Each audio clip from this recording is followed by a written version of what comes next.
Professor Chia-Ching Chang to Waterloo to present this WIN seminar this morning. I'd also like to say welcome to his two colleagues, Dr. Peter Yuan and Dr. Yu Chen, who are with Dr.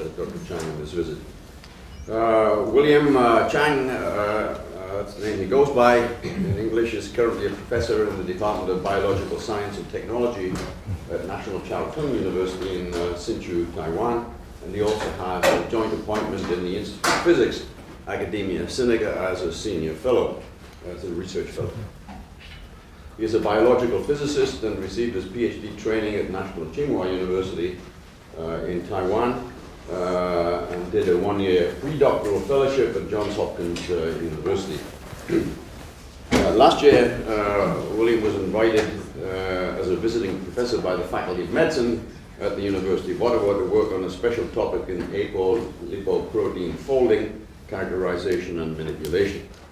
Probably his most recognized contribution is the recent breakthrough in utilizing biological molecules such as DNA and proteins as semiconducting materials for bioelectronic devices. And in fact, that's what he's going to talk about today.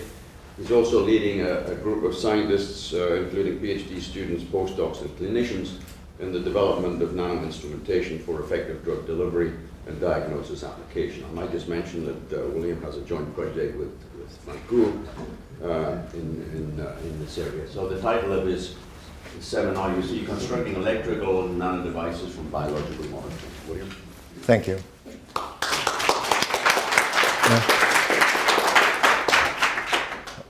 Thank Professor Carty's introduction.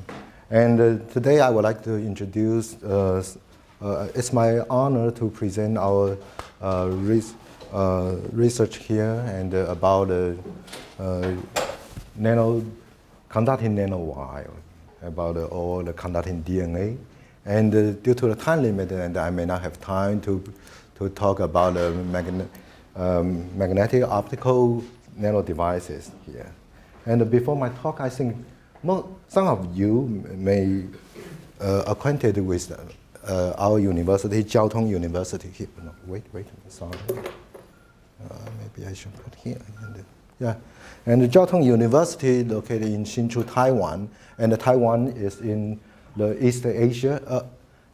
And our university is located in the Hsinchu in this region, and the physical distance between Taipei and Waterloo is around 12,000 kilometers away, and Hsinchu is 70 kilometers southwest of Taipei, and the location is the so-called Silicon Valley in Taiwan, and they are famous in the electronic manufacturing and the designing, such like the HTC, the mobile phone is designing, their manufacturing company in Hsinchu. Okay, and our university are surrounded with at least 6 national laboratories or research centers, and so it's quite easy for us to cooperate with them and to connect with them, and especially we have a close relationship with the Nanodevice laboratory, or the CIC, help us to fabricate and design the silicon chip, and the Instrument Technology Research Center may also help us to integrate our system and to make our development feasible. And the National Synchrotron Radiation Research Center may help us to characterize the fundamental property of biomaterial and some others.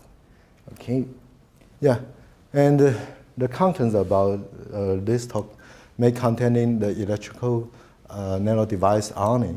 And first of all, I will introduce some impact of nanodevices and all medical devices. It depends on what kind of species we use, and from the size of the device or the uh, the,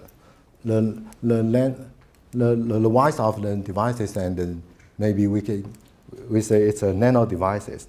However, if we switch to some molecules and their size is around nanometers, and we may say it is a kind of molecular device. However, they may have a different meaning in some sense. However, those nano devices may allow us to develop some automatic technology, and those technology may be used in the electronic, magnetic, and mechanical and biological system. And those devices may enhance not only the calculation power or energy conserving or control the pollution, and may improve the human health and the longevity. Yeah, supposedly. Yeah, so it depends on what kind of nano device we use and what kind of nano device we develop. So, however, at the scale of molecular, electronics are quantum mechanical objects. So this became a very good candidate for us to study their fundamental scientific problem. And currently, those nano devices are highly associated with the informatic technology, industrial, and there are potential for devices is much broader, so maybe applied in many ways. So therefore, nano device or molecular device possess both highly scientific research and application capabilities. Why people need to shrink the silicon device to nanoscale? Because those are relatively to the IT information, IT industrial, and because they would like to use these devices may enhance calculation power or energy conversion or reduce or control the pollution. As we know that for the silicon device development, and this blue line is the width of the gate, and from 200 nanometer and reduced to the 65 nanometer, 45, 32, 22 nanometer. And currently, people can develop some nano device with the width of the gate here, and it's around 15 nanometer. And within this range, and the Intel called this a kind of evolutionary CMOS, and their fabrication process may use the optical lithography. However, if the size down to 11 nanometer or smaller, and the e-beam lithography may be used for those devices. But the problem is that, sorry. Oh, wait a minute. The problem is that the cost for fabricating this electronic device is much larger than the market for electronics. So if people use the e-beam lithography to fabricate their devices, may cost a lot, and not efficiency, and not in the economic level. So much less expensive manufacturing process would need to make molecular electronics feasible. So how to do that? Yeah, maybe comparison to the e-beam lithography and the optical lithography is relatively inexpensive process during the device fabrication. And if we combining these conventional fabs and some novel or nano materials, and maybe we can create a new manufacturing process and make the molecular electronics feasible, and maybe adopt to the real devices into the industrial. Yeah. So upon this concept, so we try to develop some novel and means the novel function, and some nano material means that their scale are within the nanometers. So within this, and we found that some biomolecules are nanomaterials in nature, and they possess some unique thermodynamic properties, and the size of these biomolecules may vary from 100 nanometer to 2 nanometer. And I will introduce the unique aspect ratio one is the DNA. And during the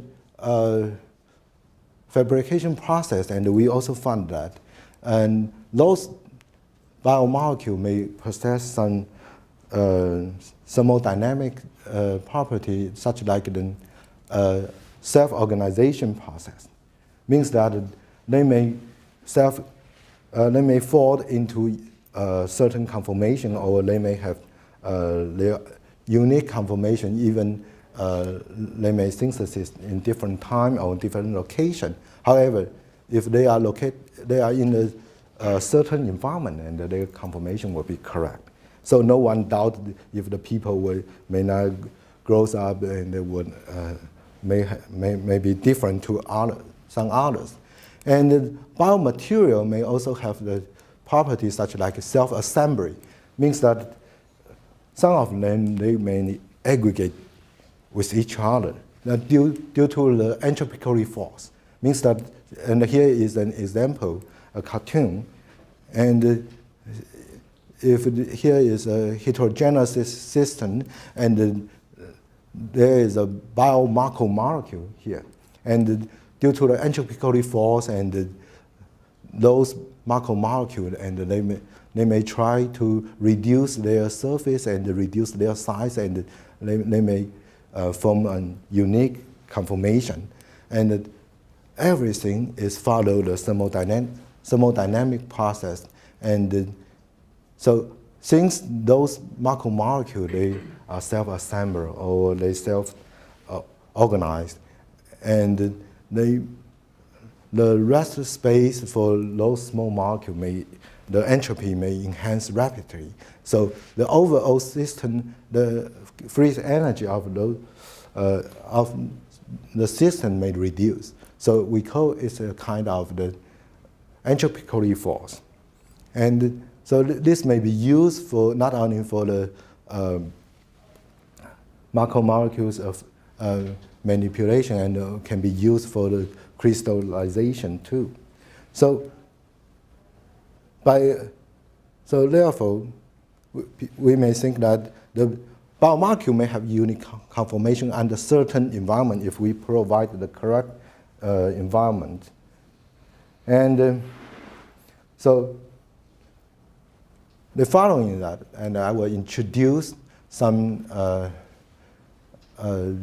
nature of DNA, and it's a kind of molecule which we think is a very promising and controllable nanowire, and it may be used as a nanosheet. And the nanosheet means that comparison to the graphene, and it may be a new compatible material too.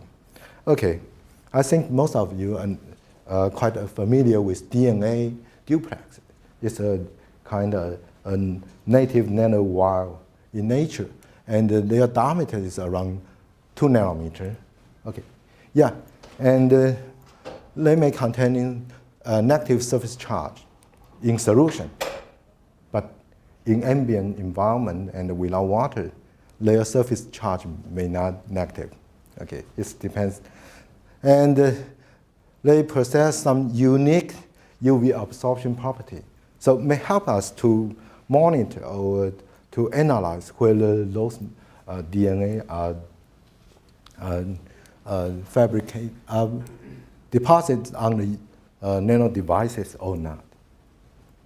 And those absorption may cause due to the base pairing within it, and their absorption range is around 260 nanometer. And due to the thermodynamics study, and people found that not only DNA but also RNA may have the flexibility for their base pairing, and the top two base pairing is the conventional people's knowledge is Watson-Crick's base pair. It's a kind of ATGC. However, the base pairing may not only restrict to the ATGC base pairing, and they may have a lot of different pairings, base pairings probability, and such like the U for RNA and the T for DNA, and such like the AU, AT or GC, and even for the AC or GT base pairing, and even AA and GA or TT or CC. So these features make the conformation of these molecules are controllable if we design their sequence, such like this one, and this a kind of holiday junction, and if we design, so that's why Sherman and they design the specific sequence and make the DNA to form like this shape, and some others may also think that those DNA may be used as a recognition part and may be used as a biosensor too. And we also surmise that if we design certain sequence and such network of DNA may be feasible, and if we can, and we can make such nanogrid, and they may similar to the carbon nanotube or graphene. So the DNA is a good biomolecule for molecular devices, we surmise. But the problem is that since DNA is a good material, and why people do not use it, and so it's made due to the conducting property of the DNA in nature. So people try to figure out how is the conductivity of DNA, and so people try to measure their conducting property using different technique. For this one, it's a kind of technique they use. They just put a DNA into the TEM chamber, and with two handling stage, and they push those probe close and then make it contact. And when it contact, and they provide current, and they find that it looks like a conductor. And in fact, this image is within the TEM chamber. And so the distance is relatively short. So due to their achievement, they publish this data in the Nature. However, some people may think maybe it's too short to make the current tunneling, and may cause some artifact. So people design some stage, and with around 8 nanometers gap, and they deposit DNA on it. And they found that when they apply a bias on the devices, and the DNA act like a semiconductor behavior. And this behavior may also indicate that the DNA may be a kind of a single electron devices too. So they just claim that the DNA is a semiconductor. But some people think that maybe it's not, and they designed a kind of conducting grid, and they deposit a relatively longer DNA, and as you can see that, and the gap between each conducting wire, and it's about 10 micrometer. When they deposit the DNA on it, and they found that there's almost no signal there, and it means that there is no current because the DNA, and so they claim that the DNA is a kind of insulator. Since with these controversial conclusions, so maybe the native DNA is not a good one. So what can we do? Yeah, and here is the statistics data, things like the comparison, some publications, and they found that someone will say it's a conductor, and someone will say it's semiconductor, and there are others are insulators. But relatively, a lot more people may think it's an insulator. But the Jeremy Lee in Toronto, and they found that if they put metallic ion in DNA, and if those DNA are chelated within the base pair, and they may enhance the conductivity of DNA. So we think this variation may be useful for normal nano devices. So, but how to synthesize and how to characterize this metallic DNA or nickel DNA? So we try to use systematically design some DNA sequence like this one. And here is the DNA duplex and with around 20 base pair. But why it is important? Because a lot of people, they say they just use the poly A or poly T, AT base pairing, and they may make a duplex. And it's quite easy to, why bother to design a sequence? But it's quite important is that the brown end of the DNA. If we use the poly A sequence with poly T, and their end at the end of the DNA, and they may not brown end. So it's quite important for us to design a specific sequence and make sure they will form a brown end duplex DNA. And so we systematically synthesize different DNA with different base pair from 20 to 40. And during the process, we also we also generate some sequence with mismatch. This mismatch may only alter the base pairing strength, or distortion is a conformation a little bit, but it will not make a bubble like they will not form a hydrogen bond.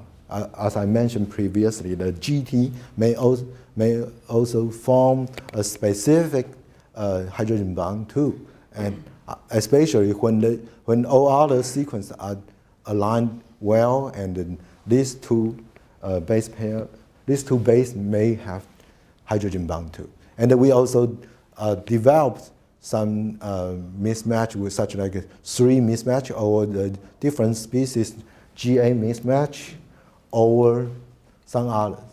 And we also try to figure out if we use some random sequence or some specific sequence where the sequence of the DNA may affect the conductivity of it. So we select a certain region, a certain sequence from the native gene, and to make sure their conducting property may be similar to the designed one. And we also created some other mismatch sequencing, such like the double mismatch or triple mismatch, just franking. Okay, and during how to synthesize that, and we found that in fact we select a lot of metal ions, and we found that the nickel one is a better one because according Jeremy Lee's study, and they found that the nickel DNA may chelate with the zinc ion or the nickel ion or cobalt. However, due to the solubility consideration, and we found that at the pH around 8 to 9, and the solubility of nickel ion is better than zinc ion, and the successful rate is relatively higher. And we found, and we also try to know if the metal ion is chelated within the UV, within the DNA, and their absorption spectrum may shift, due to the metal ion chelating.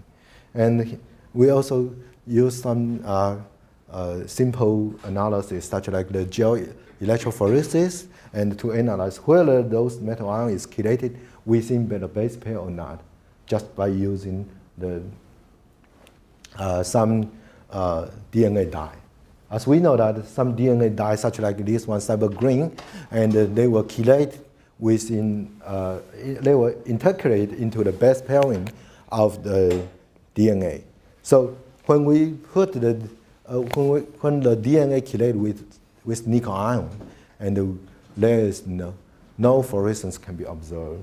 And if we remove the DNA, the nickel ion by EDTA, and then those DNA can be standard by the cyber green. And this indicates that the metal ion is chelated within the base pair.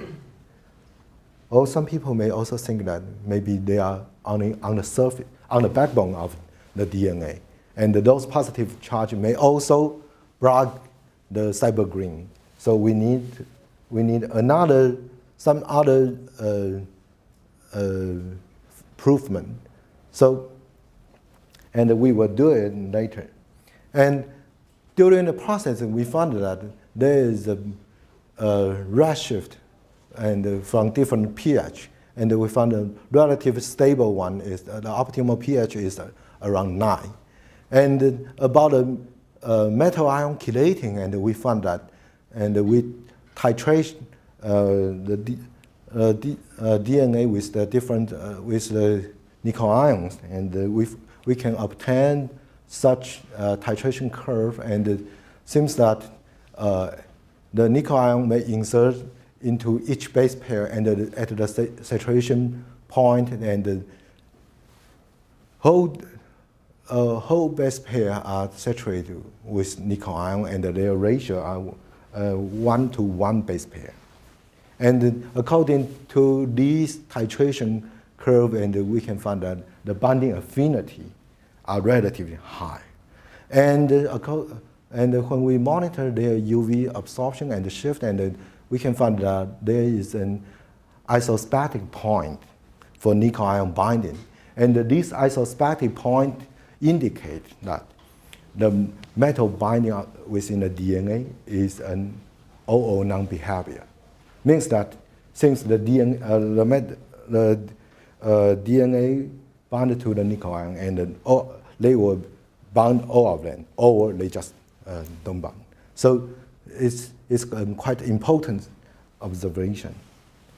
And so since we synthesize, and we found that there is some observation, so maybe we can analyze whether it is a conducting polymer or not.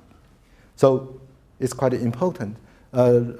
most direct way is that whether we just deposit the DNA on the surface and measurement it, whether it's conducting or not, polymer or not.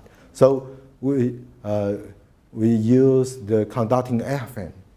And the conducting AFM is a kind of atomic force microscope, however, with the conducting probe, and when we apply the bias, and when we during the scanning the region, and we can detect the conducting current on it. So by using this approach, and we found that if we deposit the native DNA on it, and here is an illustration, a cartoon, and indicate what kind DNA, what type of DNA we are measuring, and if we deposit a DNA on it, and it seems there is no current can be observed. However, if we apply the nickel DNA on the gold surface, and semiconductor behavior is observed, and this also indicate that the DNA is a kind of the conducting polymer, and their behavior is similar to the semiconductor. And those semiconductors may cause in by some quantum effect for the electron transfers. And furthermore, and we also try to figure out if we can use some more easy or more obviously method to measure whether the DNA is formation or not. And because we may see an ensemble effect not only for the single model or within certain range. So we found that the electrochemical measurement is a very good and a powerful instrument, and I think that this electrochemical measurement have already applied in different areas, and to study the conductivity for a thin film or polymer or some others. And so at this stage, and we use this system, and we make a DNA SAM on the electrochemical devices, and which we try to measure their conductivity. And before that, and we make some fundamental study about the which length of the nickel of the DNA is better for this measurement. And so we apply the different lengths of DNA, and we can, according to their CV curve, and we can find that we can calculate their coverage rate. And we found that if the length of the DNA is shorter than 36 base pair, will be better, and the coverage rate is above 50%. And this may also indicate that the DNA, if we will analyze the conductivity of the DNA, and then the sequence should be shorter than 36 base pair. Okay, yeah. And then we select the certain length of the DNA and the comparison with the bare gold one, and for the bare gold is cyclic voltammetry profile is similar, is look like this. However, if we deposit, we make a DNA SAM here, and it seems there is no reduction and oxidation of the process. And I also need to mention that during the measurement, and because the conducting current is quite small, and it's not easy to be observed, so we need to add some reduction probe to enhance the signal. So we add potassium iron cyanide material, and to enhance the signal in case if there is charge appear on here, and there is a reduction potential. So all the process we observe is a reduction between reduction or oxidation or reduction of this iron cyanide. And by using this technique, and we can find that the DNA, the native DNA duplex is like a insulator. However, if we apply the nickel DNA, and we can observe there are two oxidation and the reduction peak here. And if we add some EDTA, means that they can collect the nickel ion from, they can collect the nickel ion and extract the nickel ion from DNA, and those oxidation and the reduction peak drop. And at the same time, as I mentioned that, maybe the, okay, yeah, sorry. Yeah, and we may also worry about whether those nickel ions are bound to the base pair or the backbone of the egg. So we try to use a single-strand DNA and to check it. And we check the single-strand DNA, and we also found that there is a redshift, and this may also indicate that the nickel ion may bond to their base, and they may bond to their backbone too. However, if we make a nickel single-strand DNA SAM, and we find that this single-strand DNA are similar to the native single-strand DNA. And this indicates that this single-strand DNA may not conducting in comparison to the conducting DNA, and there is obviously oxidation stage here. And we think that the nickel single-strand DNA, which is similar to the regular DNA, is not a good conductor and conducting polymer named nickel DNA. So the problem is that maybe this may indicate that the difference, maybe the charge may go through the base pairing system, because that's the only difference between the single-strand DNA and the double-strand DNA. So, but how to verify this mechanism? So we try to use the more relatively sensitive method is that the impedance, electro impedance spectrometer, and to monitor their frequency response, and to see whether those DNA are conducting or not. And here is the reaction model we applied, and the RS is the solution of resistance, and the R is the resistance through the DNA, and the W is the wobble, and the RCT is the charge transfer resistance, and the Q is the DNA film capacitance.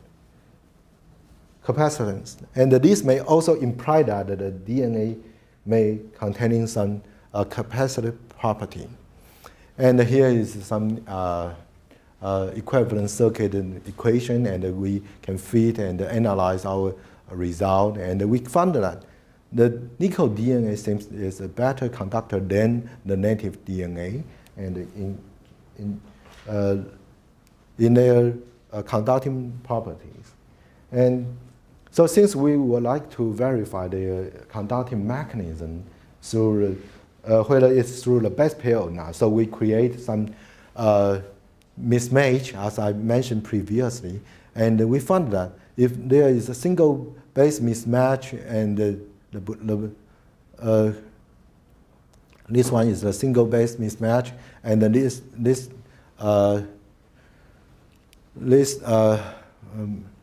brand circle is a nickel DNA, and this one is the single base mismatch, and this double mismatch, and the triple mismatch. Another mismatch, and we can find that they may have the different behavior. And by comparison, different mismatch and different type of mismatch, we can find that the AC mismatch only make a little will be different. However, the GA mismatch, no matter whether it is a repeated sequence or a random sequence, and their difference are large. So this may indicate, and by comparison, their best pairing conformation, and we found that the AC mismatch, their conformation is relatively to the native DNA. However, the GA one is dramatically different. So means that the base pairs conformation may be important to the conducting, related to the conducting mechanism.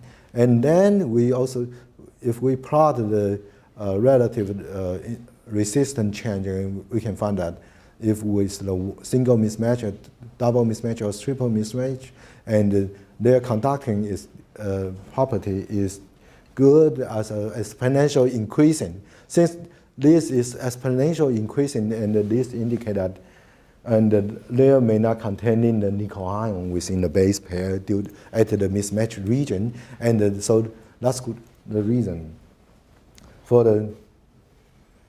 So we may conclude that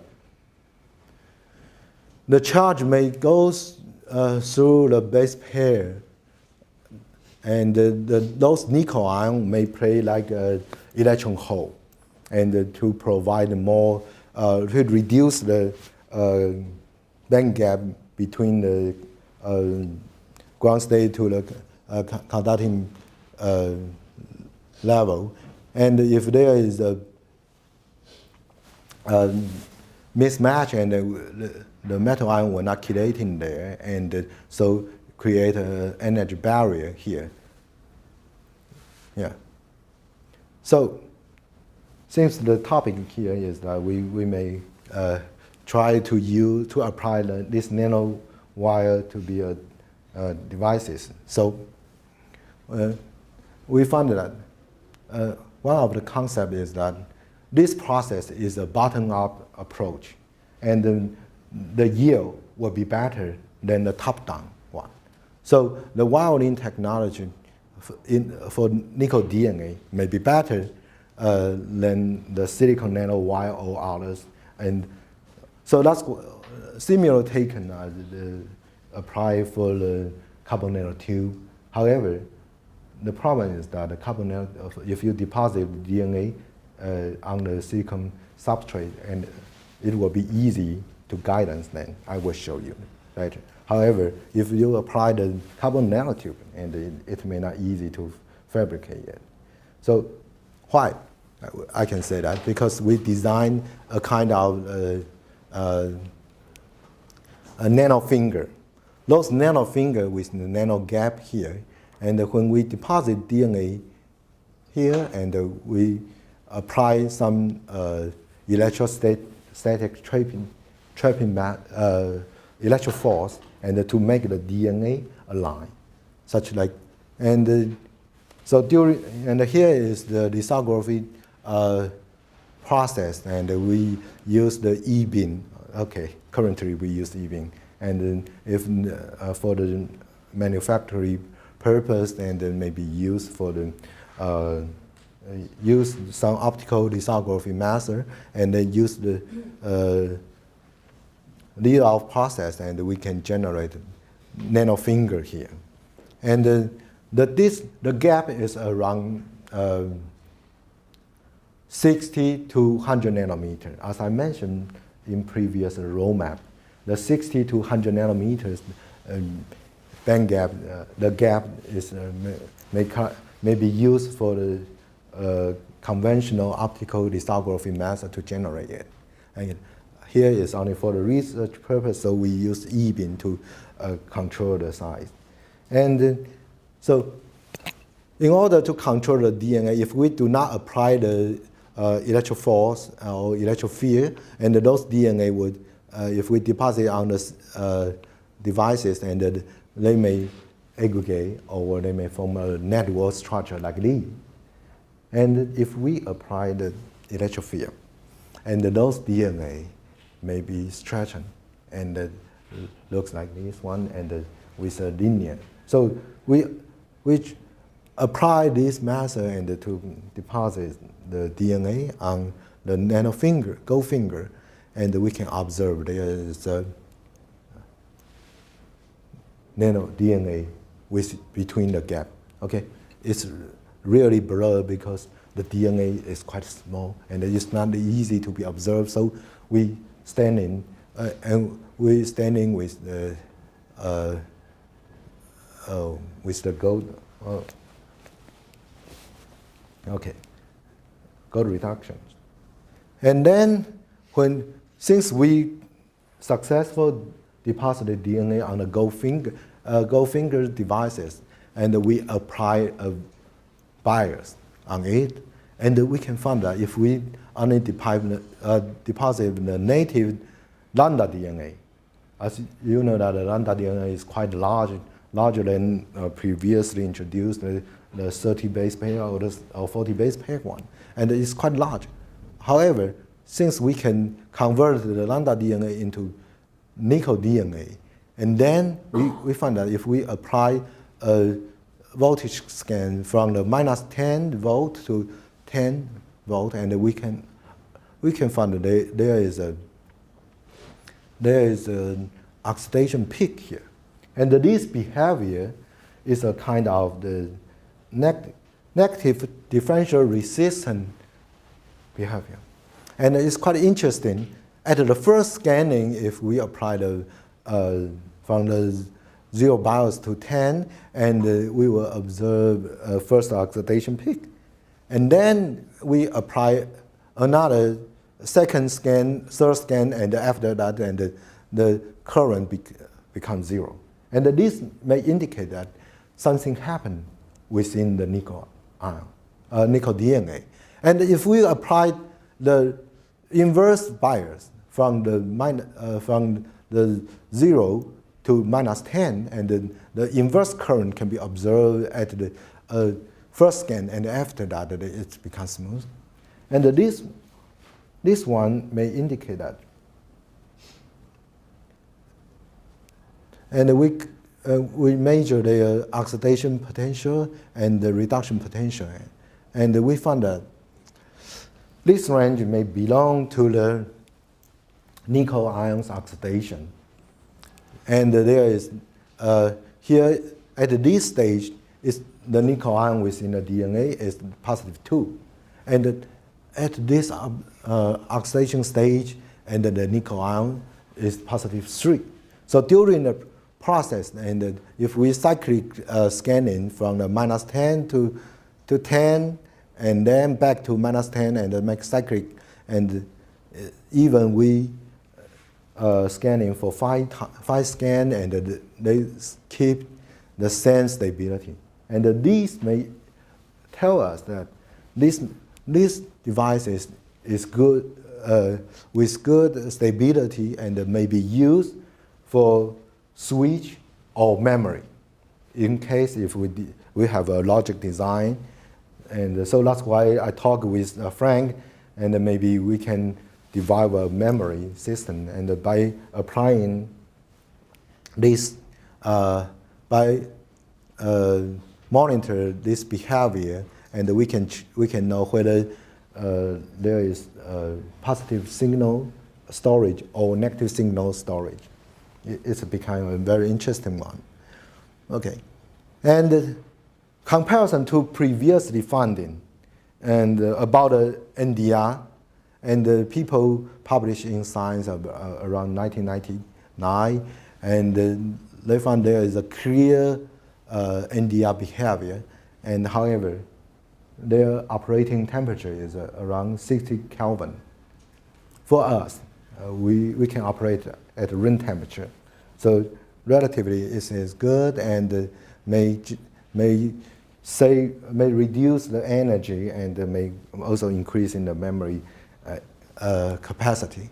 And we also found that since the DNA is a periodical structure, and they may provide some unique response to the frequency or to the scanning rate. So we found that if we apply different scanning rate, and we can find we can observe the reduction signal or oxidation signal enhanced or not. And then furthermore, if we apply more, and then those peaks may reduce again. And these may tell us the reduction rate of the nickel ion within the DNA. And this may also be kind of another signal for these devices.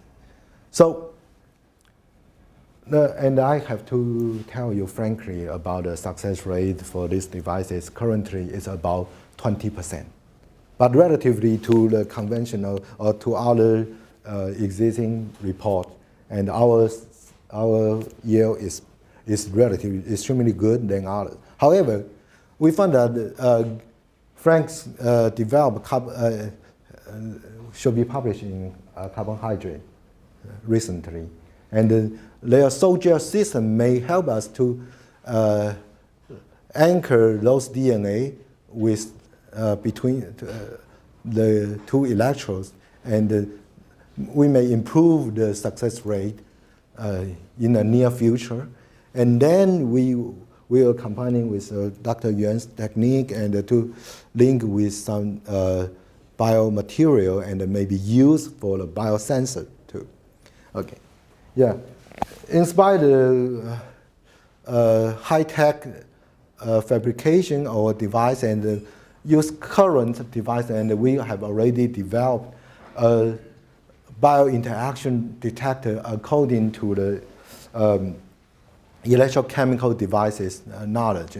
And we developed this detection system in our lab, and we designed the chip and the template, and we found that this can be used to detect even for some other virus particle or some protein DNA interaction, and the sensitivity is relatively high, maybe to the attomolar. And so this kind of detection may be sensitive, selectivity, and low cost, and we can get a direct electric signal.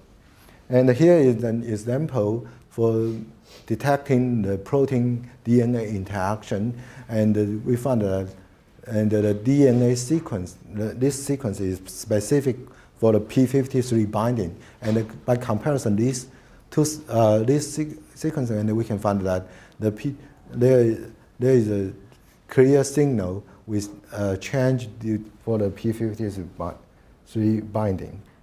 Okay, so the conclusion of our study that we have created a conducting polymer, and they are conducting made through the electro hoping through the peptide stacking of DNA, and this nickel DNA may employ into the electron chemical biosensor for detection mismatch, or they can be used as NDR devices at room temperature, and they are stable, and so this kind of device may be used as a memory nano device or biosensor too.